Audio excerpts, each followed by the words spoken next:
Il est 10 heures passées après Afrique TV HD. Mesdames et messieurs, bienvenue dans ce journal des JT. Aujourd'hui, nous allons démarrer avec la RTS. Belle fête à Bambali pour accompagner la victoire des Lions contre les Scorpions de la Gambie. Le village natal de Sadio Mané a vibré ce jour au rythme de la victoire des Lions, un jour de victoire qui coïncide avec la tournée économique du Premier ministre à Sédhiou. Amadouba était en conclave avec les supporters du village transformé en fan zone. Suivez sa réaction au micro de Aramdao.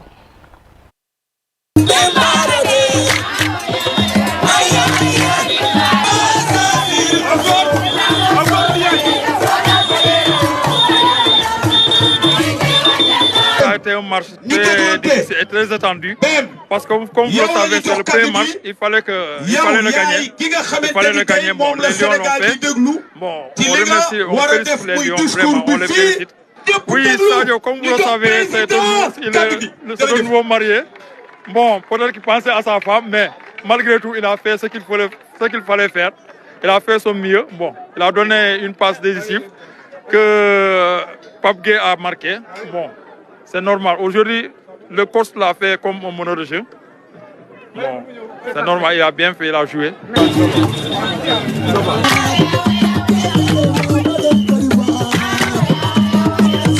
Je pense que match pour Tébi, on a vraiment mérité, de mérité match bi parce que les joueurs ils ont répondu présent.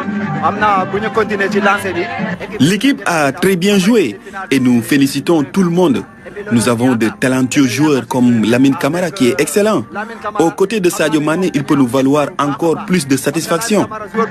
Il est talentueux.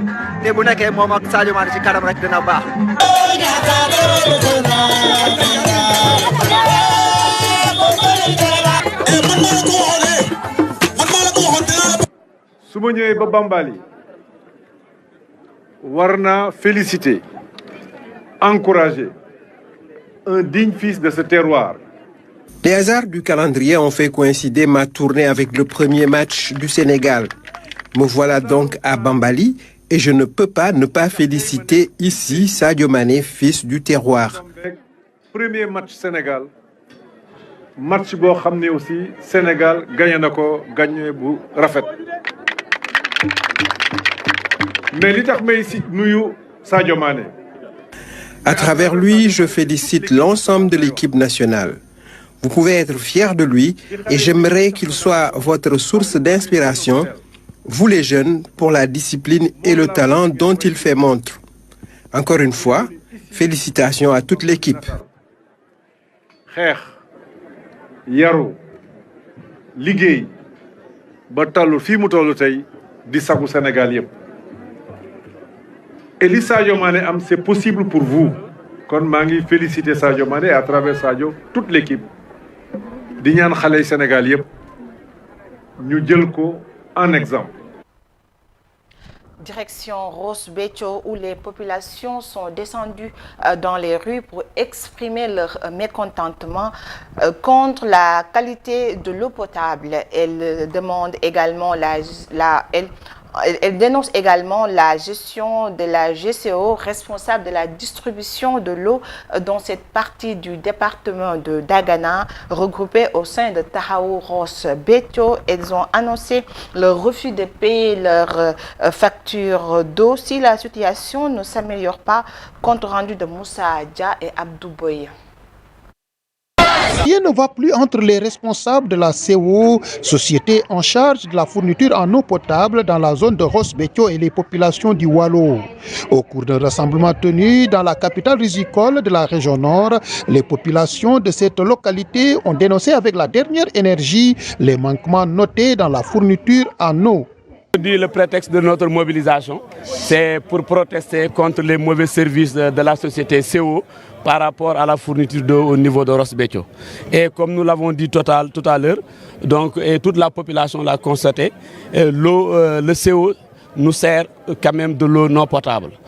De l'eau quand même qui n'est pas buvable et qui est quand même la cause de plusieurs maladies au sein de la population. Les manifestants ont également dénoncé la cherté des factures. La cherté des factures, mais également l'accès au branchement. Tout cela, cela montre que CO n'est pas prête vraiment à nous servir. CO n'est pas capable de prendre en charge la fourniture de l'eau à Ross Béthio.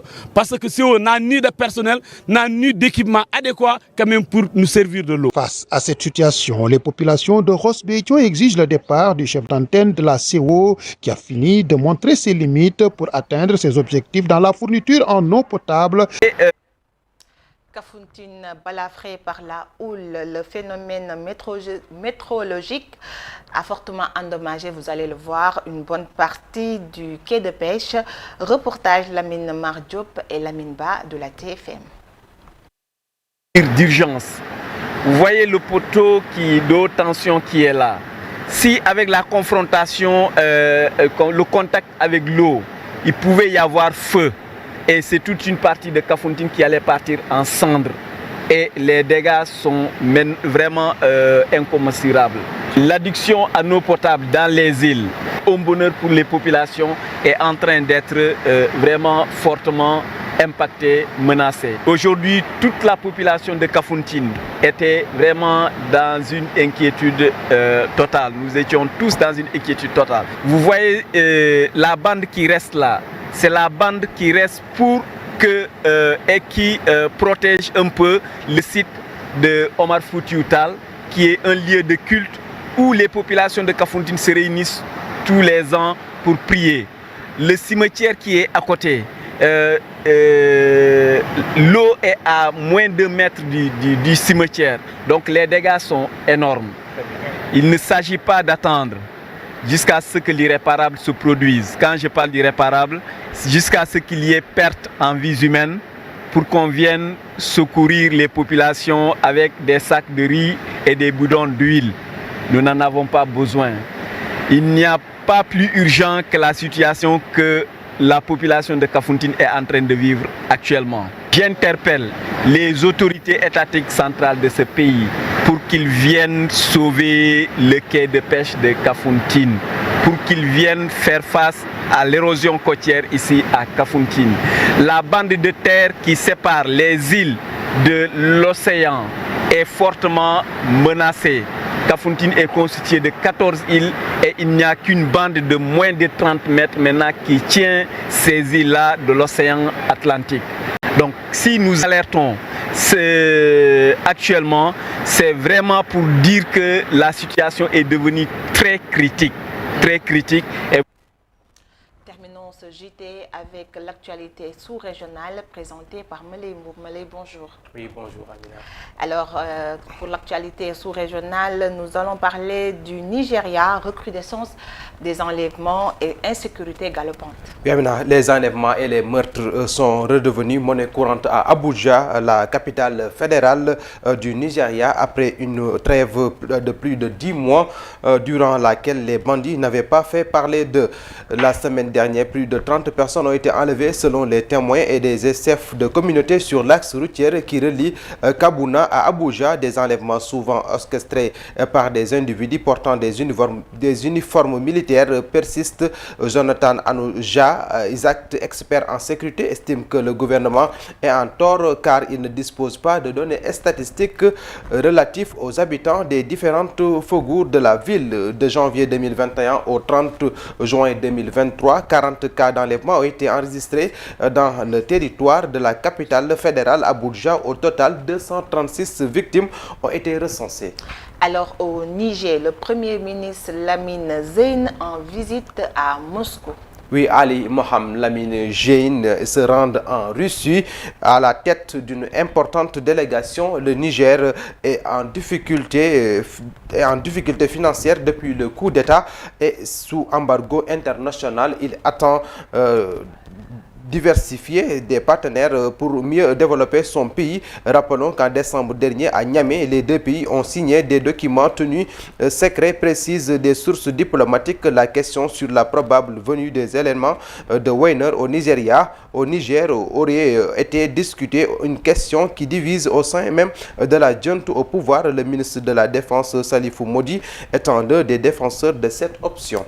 Alors, la Tanzanie bloque des vols de Kenya Airways. Oui, Kenya Airways ne sera plus en mesure de divertir la Tanzanie sur les vols des passagers à partir du 22 janvier. Les autorités tanzaniennes ont retiré à la compagnie aérienne kenyane l'autorisation nécessaire. La décision annoncée lundi dernier fait suite au refus de l'autorité kenyane de l'aviation civile d'accorder à Air Tanzania les autorisations nécessaires pour assurer tous les vols de frais entre les deux pays, mais la diplomatie s'invite dans le dossier. Des ministres des Affaires étrangères des deux pays promettent de trouver une modus vivendi dans un délai de 3 jours. Les relations commerciales entre pays de la communauté de l'Afrique de l'Est font souvent face au grain de sable. Le Kenya a déjà interdit l'importation de lait en provenance d'Ouganda et de produits agricoles en provenance de la Tanzanie, ce qui a entraîné une restriction de l'importation d'oignons au Kenya, provenant une augmentation des tarifs de ce produit essentiel. Alors, terminons ce journal avec cette bonne nouvelle pour les Béninois.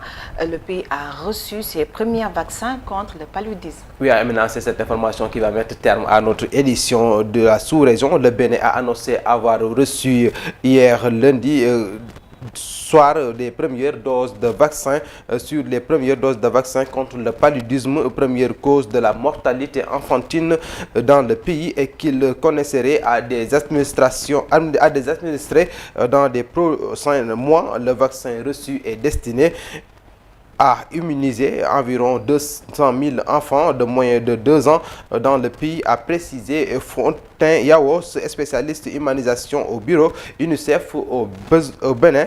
Selon une schéma vaccinal en 4 doses à 6 mois, 7 mois, 9 mois et 18 mois, le Bénin est le 3e pays à recevoir les doses de vaccin anti-paludisme après le Cameroun et la Sierra Leone, à la suite d'une phase pilote menée en Ghana, en Kenya et au Malawi, coordonnée par l'Organisation mondiale de la santé et financée par l'Alliance du vaccin, Gavi, le Fonds mondial et Unité. Alors, merci beaucoup, Moley Mboup, pour ces informations sous-régionales. C'était tout pour ce journal des JT, mesdames et messieurs. C'était un plaisir de vous le présenter. Restez scotchés avec nos programmes. Tout à l'heure, vous aurez votre plateau Midi King avec Gueda Dogué et son équipe. Au revoir.